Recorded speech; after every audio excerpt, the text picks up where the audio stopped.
ভদ্রলোকের বিয়ের অনুষ্ঠান, হুজুর আপনার দাওয়াত, 5 জন হুজুর নিয়ে খানা খাইবেন। আমি বললাম, মিয়া আল্লাহ আমার অভাবে রাখে নাই, আমি খুব ভালো খাই আলহামদুলিল্লাহ।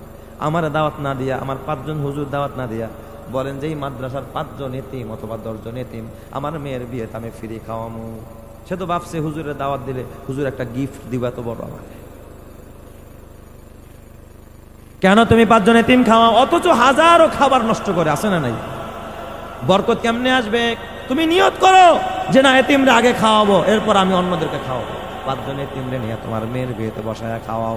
এই 5 জনে খায়া যদি খুশি হয়ে যায়, আলহামদুলিল্লাহ কয়, তোমার পুরা বিয়েটা সার্থক হয়ে যাবে। ভালো খাবার তৈরি করেছো, এতিমরে খাওয়াও, গরিবরে খাওয়াও, আল্লাহ তাআলা আসমান থেকে তোমার জন্য রিজিকের ফয়সালা করবে। সুবহানাল্লাহ, জোরে কান সবাই। বিধবা নারীরে খাওয়াও। অনেক বিধবা মায়েরা তো কষ্ট করে, আহারে এদের কষ্ট দেখার কোনো মানুষ নাই। যেহেতু মাদ্রাসায় পড়ায়, শত শত এতিম বাচ্চারা আমাদের মাদ্রাসায় আসে, এই সুবাদে অনেক এতিমদের সাথে আমাদের সম্পর্ক, বিধবা নারীদের সাথে আমাদের পরিচয় আছে, আমরা জানি এরা কত কষ্ট করে। এমনও বিধবা নারী আছে, 2টা বাচ্চা দিয়া দিছে এতিমখানায়, বেচারি মানুষের বাড়িতে থালা বাসন মাইজা তারপরে কোনো রকমের কষ্ট করে সংসার চালায়। ভালো জিনিস পাকায়া দিয়ে আইসা ঘরে ওই যে সকালের পানি ভাত পেঁয়াজ দিয়া খা, অথচ যেই বাসায় কাজ করে ওই বাসায় কিন্তু রান্না করে দিয়ে আসছে, মুরগি রান্না করছে, রোস্ট রান্না করছে, রান্নাটা করে আর না রে, আর মনে মনে চিন্তা করে, আরে আল্লাহ এই খাবারটা তো আমার ছেলেরও খাওয়াইতে পারি, আমার মেয়েটারও খাওয়াইতে পারি না, আমি নিজেও খাইতে পারি না। বলেন, মানুষ যতই গরিব হোক, মানুষের ভিতরে তো খানার প্রতি একটা আকর্ষণ আসে না নাই? তোমার বাড়ির কাজের মেয়েটা, তোমার বাড়ির কাজের বুয়াটা যখন তোমার জন্য নুডলস পাকায়, তোমার জন্য যখন চিকেন ফ্রাই করে, ওরও তো একটা রুচি আছে, ওরও তো খাইতে মনে চায়। ও যদিও একা একা রান্না করে, কিন্তু আর দিলটা থাকে ঘরের মধ্যে, আরে বাচ্চাটার একারাই খেয়েছে, আমার ঘরে তো খাবার নাই।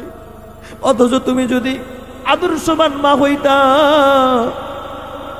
2 টুকরা খাবার কাগজে ভইরা বলতেন, ভাবি সাহেব যা বলো এই খাবারটা দিলাম, আপনার বাসায় না ছোট্ট একটা বাচ্চা আছে, এই খাবারটা নিয়ে আপনার বাচ্চারে খাওয়াই। পরের দিন যখন এই কাজের মেয়েটা রান্না করতে আসবে, রান্না করবে, আর মনে মনে ভাবতাম এই মহিলাটা কত ভালো, নিজের তার সন্তানের জন্য খানা পাকাইলাম, এখান থেকে আমার এতিম বাচ্চার জন্য একটু খাবার দিল। আল্লাহর সন্তানগুলো ভালো রাখো, ওর কামাইতে বরকত দিও, রিজিকে বরকত দিও। এই খাবার তোর ছেলে মেয়েরে খাওয়াবি, ঘরের মধ্যে বরকত হবে। আর এতিমের চোখের ধোয়া, এতিমের চোখের পানি ঝরবে, নিজে দেখবে রান্না করবে, খাইতেও পারবে না, সন্তানরে খাওয়াইতে পারবে না। এই খাবার নিজে খাবি, সন্তানরে খাওয়াবি, কয়দিন পরে ডায়াবেটিস হবে, ক্যান্সার হবে, এই সমস্যা সেই সমস্যা হবে। এতিমের চোখের পানি আরশের মালিক সহ্য করতে পারে না, কথা ঠিক কিনা? যুবক ভাই, বুড়া বাবা, কত খাবার নষ্ট করস, তোর ছেলের জন্য কত পোশাক কিনলি, সুকে যে সাজায় রাখলি, অথচ তোর পাশের বাড়ির ওই যে বাচ্চাগুলো ঈদ করতে পারে না, রমজান মাস যায় ইফতার করতে পারে না। রমজানের মধ্যে বাবা দেখবা মাঝে মাঝে ইফতারের জন্য হাহাকার, এক জায়গায় ইফতারের জন্য বাচ্চাগুলো এতিমরা, বিকেল বেলা মাঝে মাঝে এতিমরা ইফতারির যে স্টল বসে, ইফতারির স্টল দিয়া ঘোরে, মাঝে মাঝে তাকায় দেখে অমুকে মুরগির চপ নাই, অমুকে বেগুনি নাই, অমুকে এটা নাই, কাবাব নাই, অমুকে মোগলাই নাই, অমুকে এ বাবা বিভিন্ন রকমের হরেক রকমের খাবার কিনে মাঝে মাঝে এতিম বাচ্চারা আশপাশ দিয়া ঘুরে, কারণ অর্থ বাবা নাই কিনে দেওয়ার মতো কেউ। ইফতারির টাইম আইসা মাদ্রাসায় ভাত খা, আর চিন্তা করে আল্লাহ ওগো রব্বুল আলামিন, আজকে আমার বাবা যদি থাকতো, বাবার কাছে গিয়া বলতাম, আব্বা আমার 2টা টাকা দাও, ইফতারে কিনে দাও। বাবা আমার ইফতারে কিনে দিত, বাবা আমার পাশে এসে দাঁড়াইতো। এই জন্য বাবা রমজান মাসে খেয়াল রাখবারে বাবা, এতিমরে না খাওয়া নিজে খাবি না, নিয়ত করবি এখন থেকে পণ কর যে একটা রমজানেও আমরা ইফতারিতে একজন এতিম ছাড়া জীবনও ইফতারি করব না। তুমি যদি পণ করতে পারো যে আমি 30 দিন অন্তত 30 জন এতিমরে নিয়ে ইফতারি করব, আমার মা বাবার সাথে, আমার ভাই বোনের সাথে আমি একটা এতিমরে বসায়া খাওয়ামো, কসম আল্লাহর, একটা এতিমরে যদি 30 দিন খাওয়াইতে পারো, এই উসিলায় আল্লাহ তাআলা তোর মুরব্বিদের কবর আযাব মাফ করবে, তোর রোজাকে আল্লাহ কবুল করবে, তোর ঘরের মধ্যে আল্লাহ রহমত আর বরকত দিয়া দিবে, কথা ঠিক কিনা?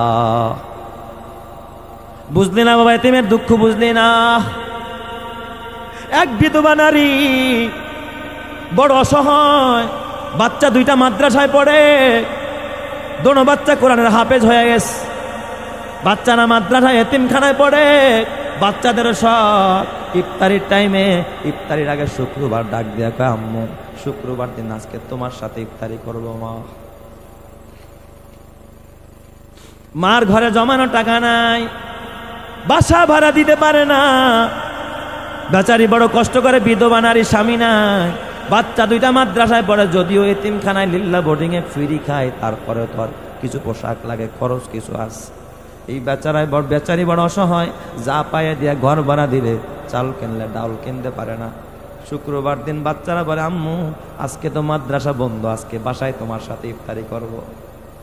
রমজানে দুইটা বাচ্চা, শুক্রবার দিন কোরআনের হাফেজ, মা বিধবা মা, তার বাবা নাই, এই এতিম বাচ্চা দুইটা বিকেল বেলা বাসায় আসছে, মার সাথে আজকে ইফতারি করবে।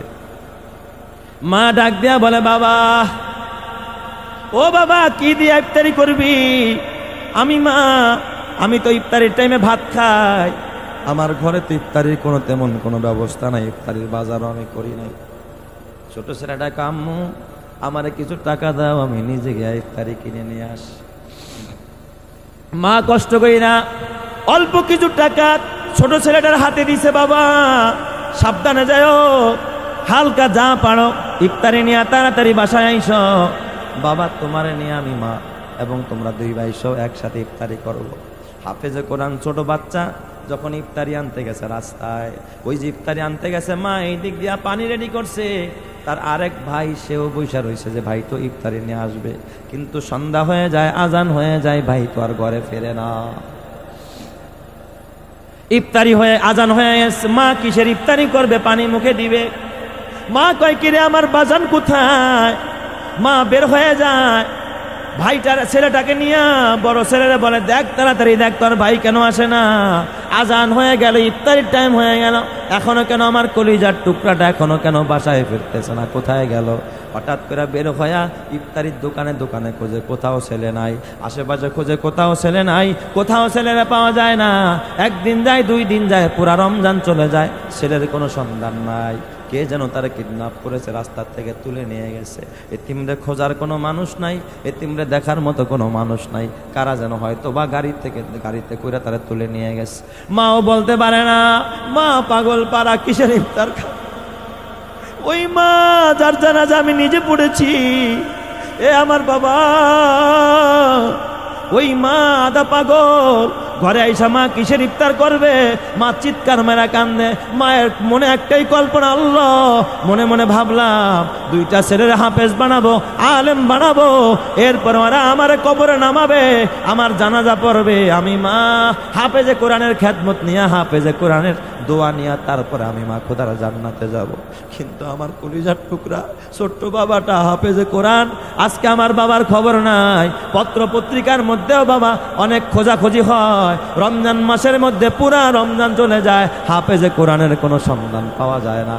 সব জায়গার মধ্যে খোঁজাখুঁজি আরম্ভ হয়ে গেছে, কোথাও হাফেজে কোরআনে পাওয়া যায় না। এবার মা অসহায় হইয়া, মা আধা পাগল হয়ে যায়, মা আর কাজ করতে পারে না, মা এতটা মেন্টাল হয়ে যায়, মা নর্মাল হয়ে যায়। তার বড় ছেলেটা এখনো মাঝে মাঝে আমার সাথে দেখা হয়, মাঝে মাঝে সাহায্যের জন্য হাত পাতে। এ আমার বাবা, ওই মা আধা পাগল হয়ে গেছে, নর্মাল, মায়ের খাবার নাই, মায়ের ঘুম নাই, যেখানে যায় শুধু বাচ্চার জন্য কাঁদে। একজন মা যে সন্তানরে কত ভালোবাসে, এ যুবক ভাই, বাদুয়া পাড়ার যুবকেরা এখন বুঝবে না, যখন তুই বাবা হবি তখন বুঝবি সন্তানের প্রতি মায়ের কত ভালোবাসা, বাবার কত ভালোবাসা। মা সন্তানের জন্য কাঁদতে কাঁদতে পাগল পাড়া। ওই মা মরার আগ পর্যন্ত শুধু সন্তানের জন্য কেঁদেছে, আহারে আমার সন্তান কোথায় গেল? এ যুবক, ওই মারে কষ্ট দিস না, ওই বাবারে কষ্ট দিস না। ওই মা এমন কোন কবরস্থান নাই যেখানে গিয়ে সন্তানরে তালাশ করতে পার করে নাই। কিছুদিন আগে, কয়েক মাস আগে ওই মা মারা যায়, ওই হাফেজে কোরআন এই বেচারা পরে আর মাওলানা হতে পারে নাই। এই ভাইয়ের শোকে শোকে, মায়ের শোকে শোকে মা পাগল হয়ে গেছে, ভাইয়ের সন্ধান নাই, ওই দিক দিয়া বাবা নাই, সংসারে কোনো আয়ের রাস্তা নাই। কত বড় অসহায় পরিবার। এ আমার বাবা, এখন এই ছেলেটা কত বড় অসহায়, ওই ছেলেটা এখন বড় অসহায়। মাঝে মাঝে আমার কাছে আসে, আইসা বলে ওস্তাদ আমার একটু সাহায্য উঠায়া দেন, চলার মতো কোনো গতি নাই, দেখার মতো কোনো মানুষ নাই, এমন অসহায় মানুষ, অসহায় সন্তান এখনো জায়গায় জায়গায় পড়ে আছে রে বাবা, দেখার মতো কোনো মানুষ নাই। এই জন্য একজন মা সন্তানের জন্য পাগল হইয়া দুনিয়া ছেড়ে চলে গেল। এ যুবক, ওই মা যদি তোর বাইচা থাকে, ওই মারে কষ্ট দিবি না, ওই মারে ধমক দিবি না, ওই মায়ের জন্য দোয়া করবে, মায়ের কাছে ক্ষমা চাবি। আর ওই মা যদি মরা গিয়া থাকে, কবরে গিয়া থাকে, ওই মায়ের জন্য এই রকমের ইসালে সবের মাহফিল করবি, ওই মায়ের জন্য দোয়া করবি, আলেম ওলামা দিয়া দোয়া করাবি, নিজেও দোয়া করবি, মায়ের কবর জিয়ারত করবি।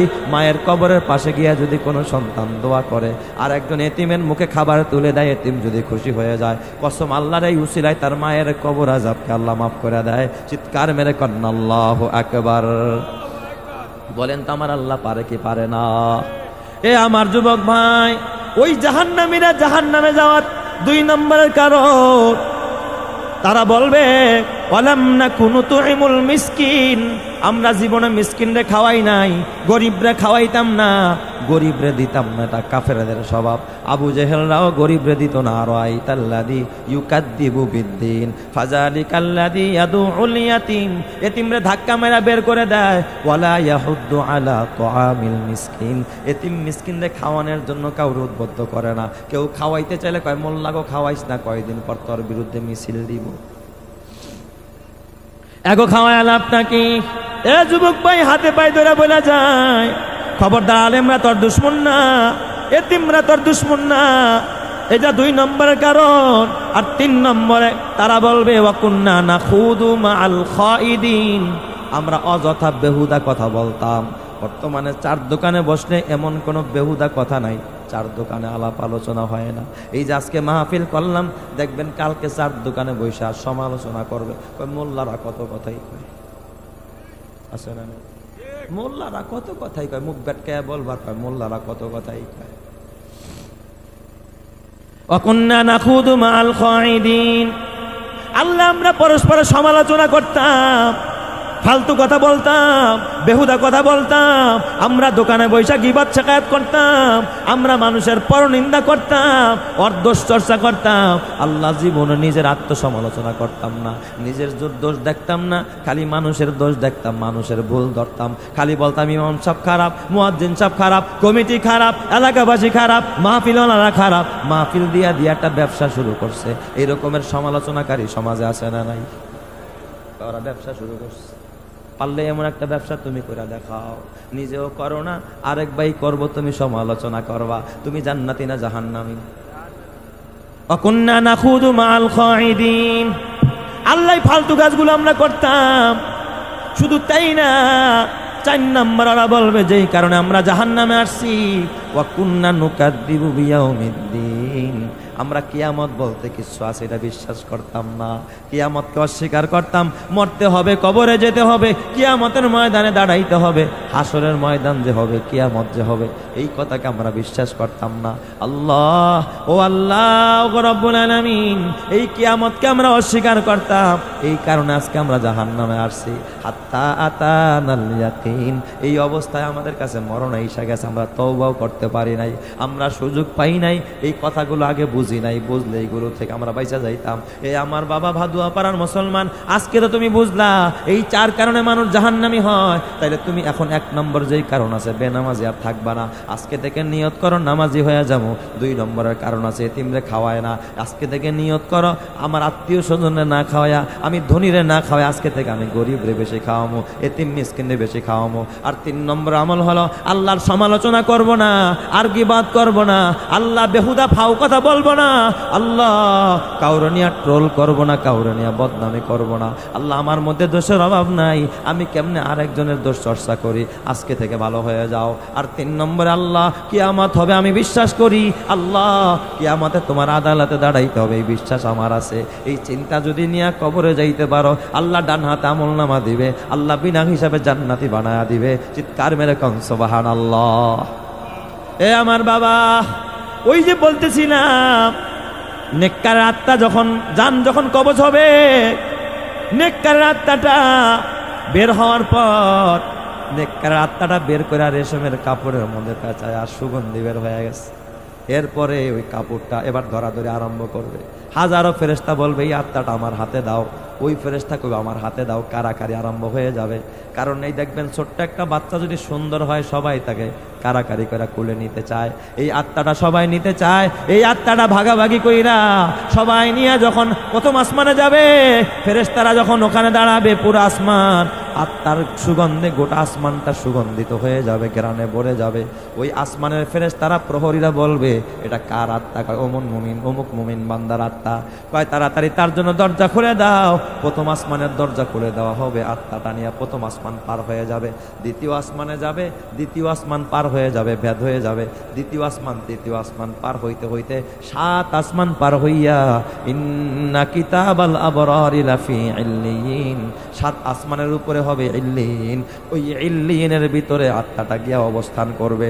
ওখানে যাওয়ার পর আল্লাহ তাআলা ডাক দিয়া বলবে উকতুব কিতাব আবদি ফি ইল্লিয়িন, আমার ঈমানদার বান্দার আমলনামাটা ইল্লিয়িনের মধ্যে লিপিবদ্ধ করে দাও। ওই আমলনামাটা ইল্লিয়িনের মধ্যে লিপিবদ্ধ করে দেওয়া হবে। এরপর আল্লাহ তাআলা বলবে আজরাইল ও মালাকুল মাউত, আমার ঈমানদার বান্দার আত্মাটা নিয়ে তাড়াতাড়ি ওই যে তার দেহটা যে কবরের মধ্যে রাখছে, ওই কবরের মধ্যে তার দেহের মধ্যে তার রুহুটা দিয়ে দাও। সঙ্গে সঙ্গে ফেরেশতারা এই রুহুটা দেহের মধ্যে দিয়া দিবে। ওই দিক দিয়া তাকে ফেরেশতা মুনকার নাকির আইসা বসায়া দিবে। আইসা জিজ্ঞাসা করবে মার রব্বুকা, সে বলবে রব্বি আল্লাহ, আমার রব হলো আল্লাহ। চিৎকার মেরে বলেন আমাদের রব কে? আমার রব হলো আল্লাহ। এ আমার বাবা রাবিয়া বসরিয়া রহমাতুল্লাহ আলাই, এত বড় আল্লাহর ওলি, ও আমার পর্দারের মা, মা গো কবরে যাইবা মা, কিন্তু কে নিয়া কবরে যাইবা? রাবিয়া বসরির মতো একজন মানুষ আল্লাহর ওলি ছিলেন, কত বড় প্রিয় বান্দি ছিলেন। রাবিয়া বসরিকে যখন কবরে রাখা হয়, শরহুস সুদুর ফি আহওয়ালিল কুবুর এই কিতাবের মধ্যে আল্লামা জালালউদ্দিন সুয়ুতি রহমাতুল্লাহ আলাইহি লেখে, রাবিয়া বসরিকে যেদিন কবরে রাখা হয়, কবরের মধ্যে মুনকার নাকির ফেরেশতা আসছে, আয়েশা জিজ্ঞাসা করতেছে, রাবিয়াকে বসায়া বলতেছে মার রব্বুকে, এ রাবিয়া তুমি বলো তোমার রবকে, রাবিয়া বলো তোমার রবকে। রাবিয়া কোনো কথা কয় না। রাবিয়া বলে তোমরা কারা? কয় আমরা ফেরেশতা। কয় কত দূর থেকে আসছো? কয় 7 আসমান পার হয়ে আসছে, হাজার হাজার লক্ষ কোটি গুণ দূর থেকে আসছো। ওখান থেকে আইসা রবকে ভুললা না। আর আমি কত দূর থেকে আসছি? কয় মাত্র 3.5 হাত নিচে আসছো।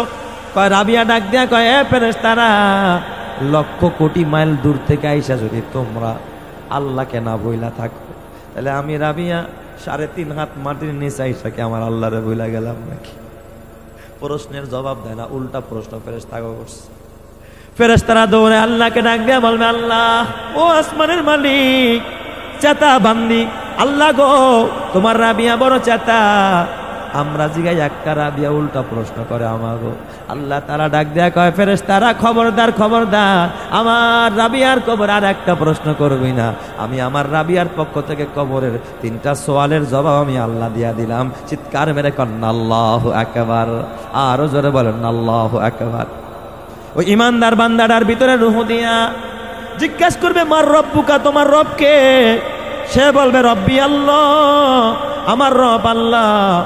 দ্বিতীয় প্রশ্ন করবে ওমা দীনুকা, তোমার দিন কি, তোমার ধর্ম কি? সে বলবে দীনি আল ইসলাম, আমার ধর্ম হলো একমাত্র ইসলাম। বলেন তো আপনার আমার ধর্মের নাম কি? ইসলাম। 3 নম্বরে প্রশ্ন করবে ওমান হাজার রজুল, এই ব্যক্তিটাকে যারে তোমাদের কাছে পাঠানো হয়েছে? সে বলবে হাজা নবিয়ুনা মুহাম্মদ সাল্লাল্লাহু আলাইহি ওয়াসাল্লাম, তিনি হলেন আমাদের নবী মুহাম্মদ সাল্লাল্লাহু আলাইহি ওয়াসাল্লাম। আল্লাহ তাআলা ডাক দেয়া কয় ফেরেশতা খবরদার, এ ফেরেশতা আফরিসুহু মিনাল জান্নাহ, আমার বান্দা কবরের মধ্যে নিচে আছে মাটি। আমার বান্দা ইমানদার বান্দা, আমার বান্দা কবরের সওয়ালের জবাব দিতে পারছে, আমার বান্দারে মাটিতে শোয়ানো যাবে না। একটা কাজ কর, আফরিসুহু মিনাল জান্নাহ, আমার বান্দার জন্য জান্নাত থেকে জান্নাতি বিছানা আইনা দে, এই কবরের মধ্যে জান্নাতি বিছানাটা বিছায়া দে। চিৎকার মেরে কর আল্লাহু আকবার। শুধু জান্নাতের বিছানা হবে তা না, আল্লাহ তাআলা ডাক দিয়া বলবে ওয়া আলবিসুহু মিনাল জান্নাহ, এ ফেরেশতারা ওর গায়ে কাপড়ের কাপড় আছে, দুনিয়ার এই 60 টাকা গজের কাফনের কাপড় আমার বান্দার গায়ে রাখিস না, কাফনের কাপড়টা খুইলা জান্নাতি পোশাক নিয়ে আয়, রেশমের কাপড় নিয়ে আয়, আমার বান্দার গায়ের মধ্যে জান্নাতি রেশমের কাপড় পরায়া দে। চিৎকার মেরে কন্না আল্লাহু আকবার। আল্লাহ তাআলা ডাক দিয়া বলবে ওয়াফতাহু লাহু বাবান ইলাল জান্নাহ, আমার এই বান্দার জন্য জান্নাতের সাথে একটা দরজা খুলে দে, জান্নাতের বাতাস যেন আসতে থাকে, জান্নাতের নাচানাচি গান বাজনা যেন আমার বান্দা কবরে বৈশা দেখতে চায়, দেখতে পারে। বান্দা যখন এই হালাত দেখবে আর কবরটাকে আল্লাহ তাআলা প্রশস্ত বানায়া দিবে, কবরের মধ্যে আলোকিত হয়ে যাবে, আমল তার আলো দেওয়া আরম্ভ করে দিবে। এই দিক দিয়া বান্দা জান্নাতের নিয়ামত দেখা পাগল পারা হয়ে জান্নাতের দিকে আগাইতে থাকবে। আল্লাহ তাআলা ডাক দিয়া বলবে বান্দা না না, এখন ওখানে নয়, এখানে থাকো, নাম কানাউমাতিল আরুস, নবদুলার মতো এই জায়গার মধ্যে ঘুমাইতে থাকো রে বান্দা, এখানে ঘুমাইতে থাকো, তোমারে কেউ ডিস্টার্ব করবে না, তোমাকে কেউ এখান থেকে জাগাবে না, এই জায়গায় ঘুমাও, আরামের ঘুম ঘুমাও, একটা ঘুম দিতে থাকো। ঘুম যখন ভাঙবে, হাসর যখন হবে, ফায়সালা যখন হবে, আমি আল্লাহ ডান হাতে আমলনামা দিয়া চির সুখের জান্নাতের টিকিটটা ধরায়া দিয়া আমি তোমাকে ডাইরেক্ট জান্নাতি বানায়া দিব। চিৎকার মেরে কন্না আল্লাহু আকবার। আল্লাহ তুমি আমাদের